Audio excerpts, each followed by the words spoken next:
जी की पावन पवित्र हजूरी विच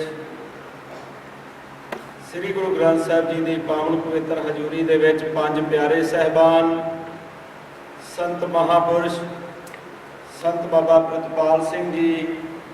समुचा जथा गुरु प्यारी साध संगत गज के फतेह बुलाइए। वाहिगुरु जी का खालसा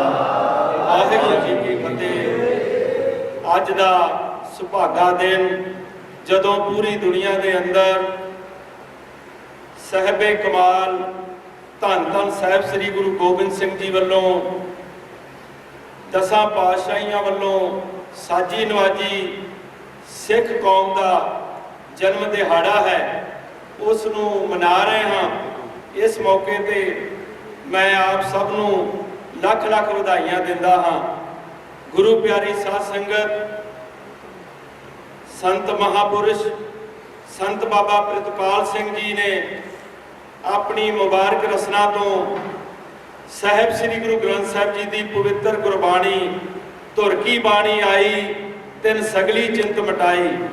ਜਿਹੜੀਆਂ ਆਪਣੀਆਂ चिंतावां ने उन्होंने दूर करने वास्ते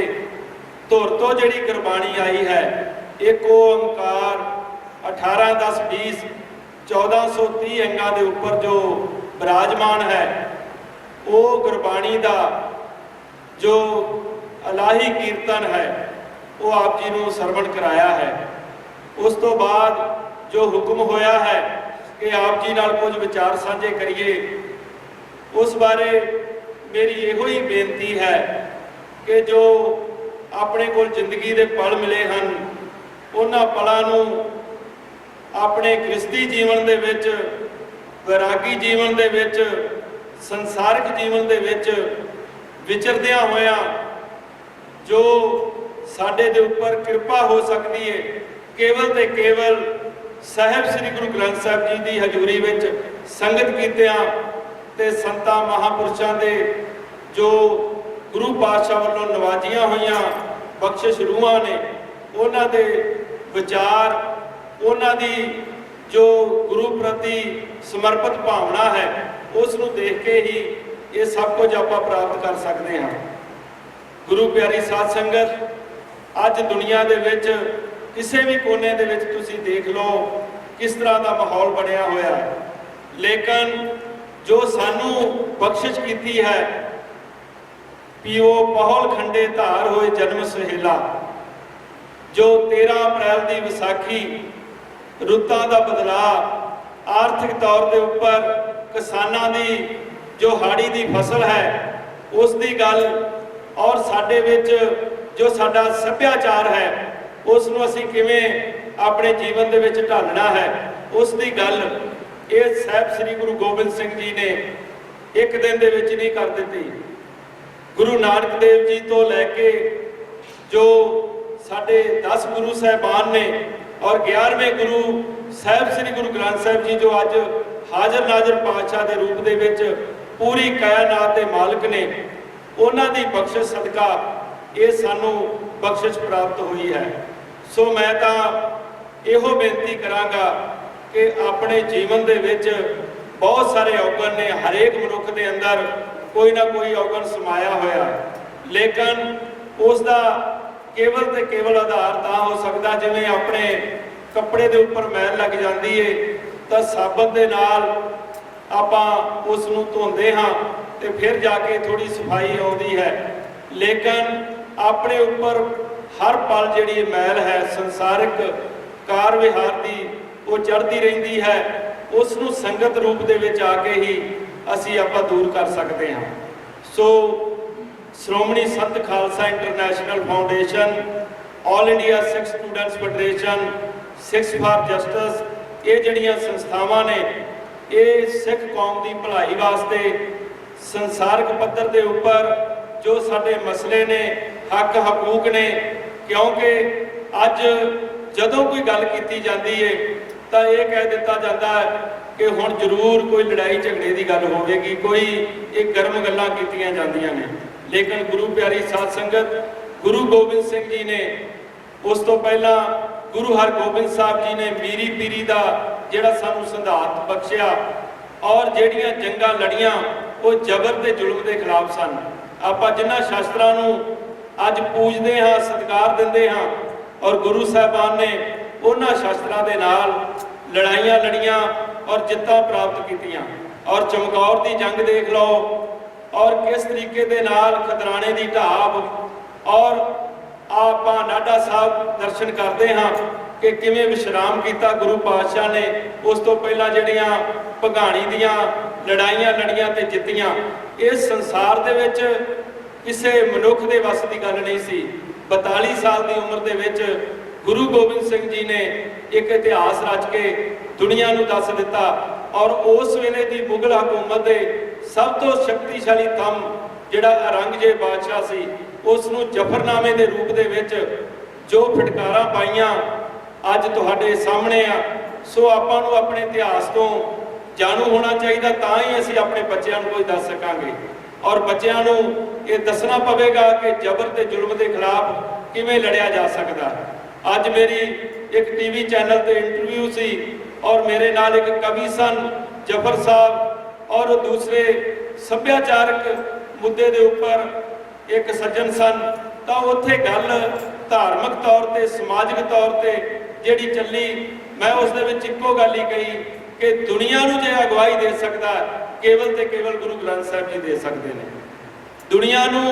सीधे रस्ते ते लिया सकते हैं केवल ते केवल गुरबाणी लिया सकती है, सतपुरुष लिया सकते हैं। और दुनिया दे विच जे ठंड वरताई जा सकती है, शांति लियाई जा सकती है, तो वो भी उसका भी कोई एक कारण है गुरबाणी और सिमरन और गुरु साहिबान की अपार बख्शिश। अज तुसी बॉर्डरां दे उपर देख लो, दोनों पासियां तो फौजां खड़ियां होंदियां ने। शास्त्र के अधीन है राज, गुरु साहब ने सानू बख्शिश की है। दोनों पासियां तो शास्त्र ने तां उत्थे सरहद के उपर शांति का वरतारा होंदा है कि दोनों पासियां तो इस गल का डर रहिंदा है कि जे किसी ने वादा किया तो उसनूं दूसरी धिर किवें रोकेंगे। सो गुरु प्यारी साध संगत, अज दे समय दे विच आपां नूं जबर जुल्म तो डरना नहीं चाहिए, उस दे उपर पहरा देना चाहिए। हक सच हकूक की लड़ाई जिहड़ी है वो लड़न वास्ते एकजुटता विखाउणी चाहिए है। और जिन्नी मैं संगत देखदा जिहड़ी गुरुद्वारा गुरसागर साहब हर समागम दे विच पहुँचदी है, उन्हां दे चरनां विच मैं बेनती करांगा कि तुसीं दुनिया दे विच विचरदे हो, एक अपनी जिहड़े संसारिक रिश्तेदार ने, लेकिन अपने परिवार ने, उस दे नाल नाल जिन्नी भी दुनिया है जिस दे नाल तुहाडे सहचार बन जाता है वो तुहाडा अपना है। जिन्हां दे नाल तुहाडे विचार मिल जाते हैं वो तुहाडे अपने ने। जरूरी नहीं कि ब्लड रिलेशन जिहड़े आ वो ज़्यादा जरूरी ने, खूनी रिश्ते जरूरी ने। अज दे समय दे विच भाईचारक साझ जिहड़ी है उसनूं मजबूत करन लई और दुनिया दे विच विचरन लई जिहड़े दूसरे धर्मां दे लोग ने, जिहड़े गुरु ग्रंथ साहिब जी नूं आदर सत्कार दिंदे ने, जिन्हां नूं समझ आउंदी है, जिवें महापुरुषां ने दस्सिया है कि कैनेडा के प्राइम मिनिस्टर जिहड़े ने जस्टिन, उन्होंने और न्यूजीलैंड के जिहड़े प्रधानमंत्री ने उन्होंने, और इस तो पहला बराक ओबामा जिहड़े अमेरिका के राष्ट्रपति ने, उन्होंने ये जिहड़ी पिरत पाई कि पार्लीमेंट के अंदर गुरु ग्रंथ साहिब जी का प्रकाश करना और वाइट हाउस के अंदर प्रकाश करना और दुनिया को दसना कि गुरबाणी जिहड़ी चानन मनारा पूरी दुनिया का, इहदी कोई बाउंड्री नहीं, इहदी कोई सीमा नहीं, ये पूरे विश्व के उपर जल थल और जो पूरी कायनात के मालिक ने वो केवल ते केवल गुरु साहब ने। सो उस दे नाल असी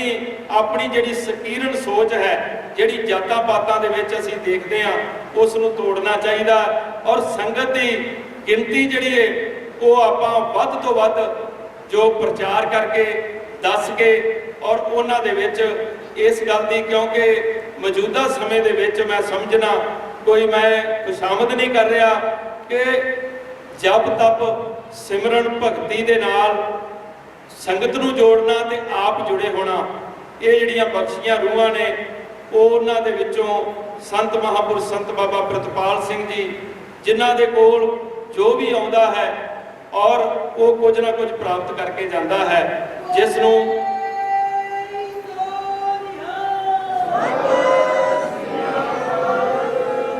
ਜਿਸ ਨੂੰ ਦੁਨਿਆਵੀ ਪਦਾਰਥਾਂ ਦੀ ਲੋੜ ਹੈ ਉਹਨਾਂ ਦੀ ਉਹ ਆਸ਼ਾ ਪੂਰੀ ਹੋ ਜਾਂਦੀ ਹੈ, ਔਰ ਜਿਨ੍ਹਾਂ ਨੂੰ ਜੋ ਰੂਹਾਨੀਅਤ ਦੀ ਲੋੜ ਹੁੰਦੀ ਹੈ ਉਹ ਵੀ ਬਖਸ਼ਿਸ਼ਾਂ ਲੈ ਕੇ ਜਾਂਦੇ ਨੇ। ਸੋ ਇਹ ਕੇਵਲ ਤੇ ਕੇਵਲ ਜਿਹੜੀ ਬਖਸ਼ਿਸ਼ ਹੈ ਇਹ ਗੁਰੂ ਗ੍ਰੰਥ ਸਾਹਿਬ ਜੀ ਦੀ ਅਪਾਰ ਬਖਸ਼ਿਸ਼ ਹੈ। ਤੇ ਮੈਨੂੰ ਇਸ ਗੱਲ ਦਾ ਫਖਰ ਹੈ ਕਿ ਉਹਨਾਂ ਦੇ ਦੋ ਫਰਜ਼ੰਦ ਜਿਹੜੇ ਉਹਨਾਂ ਦੇ ਪੁੱਤਰ ਨੇ, ਉਹਨਾਂ ਨੂੰ ਵੀ ਉਹਨਾਂ ਨੇ ਆਪਣੇ ਵਾਂਗ ਸਿੱਖ ਕੌਮ ਦੀ ਸੇਵਾ ਦੇ ਵਿੱਚ ਗੁਰਬਾਣੀ ਦੇ ਨਾਲ ਜੋੜ ਕੇ ਔਰ ਜਥੇ ਦੇ ਰੂਪ ਦੇ ਵਿੱਚ ਜਿਸ ਰੂਪ ਵਿੱਚ ਸੇਵਾ ਲਈ ਅੱਗੇ ਆ ਰਹੇ ਨੇ, ਇਹ ਸਾਨੂੰ ਬੜੇ ਵੱਡੇ ਮਾਣ ਦੀ ਗੱਲ ਹੈ ਕਿ ਆਉਣ ਵਾਲੇ ਸਮੇਂ ਦੇ ਵਿੱਚ ਕੌਮ ਨੂੰ ਜਿਹੜੇ ਨਰੋਈ ਲੀਹਾਂ ਦੇ ਉੱਪਰ ਲਿਆਉਣ ਲਈ ਸਾਨੂੰ ਅੱਜ ਹੀ ਸਾਡੀ ਜਨਰੇਸ਼ਨ ਦੇ ਵਿੱਚ ਚੰਗੇ ਪ੍ਰਚਾਰਕਾਂ ਦੀ, ਚੰਗੇ ਮਹਾਂਪੁਰਸ਼ਾਂ ਦੀ ਔਰ ਗਿਆਨਵਾਨ ਜਿਹੜੇ ਦੁਨੀਆ ਨੂੰ ਦੱਸ ਸਕਣ। ਔਰ ਅੱਜ ਦੀ ਜਿਹੜੀ 21ਵੀਂ ਸਦੀ ਹੈ ਉਸ ਦੇ ਵਿੱਚ ਉਸ ਹਾਣ ਦੇ ਬਣ ਕੇ ਐਜੂਕੇਸ਼ਨ ਲੈ ਕੇ ਔਰ ਹਾਇਰ ਸਟੱਡੀ ਦੇ ਵਿੱਚ ਜਾ ਕੇ ਅੱਗੇ ਵਧਣਾ ਔਰ ਆਪਣੀ ਗੱਲ ਕਰਨੀ, ਇਹ ਬਹੁਤ ਵੱਡੀ ਗੱਲ ਹੈ। ਸੋ ਗੁਰੂ ਪਿਆਰੀ ਸਾਧ ਸੰਗਤ, ਇੰਨੀਆਂ ਬੇਨਤੀਆਂ ਕਰਦਾ ਹੋਇਆ ਅਖੀਰ ਦੇ ਵਿੱਚ ਇਹੋ ਕਹਾਂਗਾ ਕਿ ਜੋ 350 ਸਾਲਾ ਜੋ ਸਾਡਾ ਪਟਨਾ ਸਾਹਿਬ ਦੀ ਪਵਿੱਤਰ ਧਰਤੀ ਦੇ ਉੱਪਰ ਆਪਾਂ ਮਨਾਉਣ ਵਾਸਤੇ ਤਿਆਰੀਆਂ ਕਰ ਰਹੇ ਹਾਂ, ਉਸ ਵਾਸਤੇ